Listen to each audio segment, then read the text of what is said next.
दोस्तों, मैं आपको मेरी कहानी बताता हूँ। 25 वर्ष की उम्र होते ही मेरे घर वाले शादी के लिए मुझ पर दबाव बनाने लगे। पूरा समाज अपना कर्तव्य समझाते हुए मेरे लिए लड़कियाँ ढूंढने में लग गया। मैं अपना करियर बनाना चाहता था, बाहर रहकर आज़ादी की पंख लगाना चाहता था, लेकिन घर वालों पर समाज का और मुझ पर घर वालों का दबाव आने लगा। मैंने घर वालों को समझाया कि मेरे पास कोई अच्छी नौकरी नहीं है, मैं अपनी बीवी की जिम्मेदारी नहीं संभाल सकता। तो उन्होंने मुझसे कहा कि पापा की नौकरी है, हम है ना, तुम दोनों की जिम्मेदारी उठाएंगे, तू आराम से अपना कैरियर बना। मैंने दूसरी बात कही कि शादी होते ही आप पोते की मांग नहीं करोगे। वो इसके लिए भी राजी हो गए। कुछ लड़कियों के बाद हमारे गांव में ही एक अच्छी लड़की ढूंढकर उन्होंने मुझे दिखा दी। हमने बात की, एक दूसरे को पसंद किया और लगभग फिर 1 साल तक हम चुपके चुपके एक दूसरे से मिलते रहे।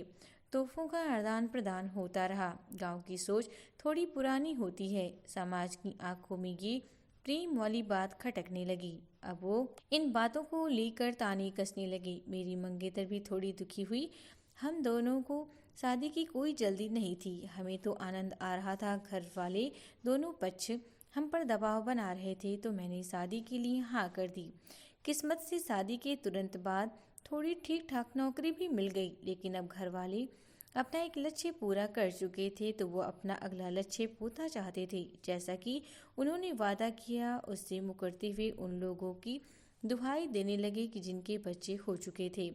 पड़ोस की आंटियां लड़की की गर्भधारण क्षमता पर संदेह करने लगी। समाज तो मुझे ऐसे घूर रहा था जैसे मुझमें कोई कमी तो नहीं। दोनों पक्षों की ओर से मन्नतों का दौर चल पड़ा, जबकि सही बात तो यह थी कि हम अभी अपना जीवन जीना चाहते थे, कैरियर बनाना चाहते थे। खैर, मेरी बीवी कब तक लोगों की सुनती, हमने बच्चे का प्लान करना पड़ा।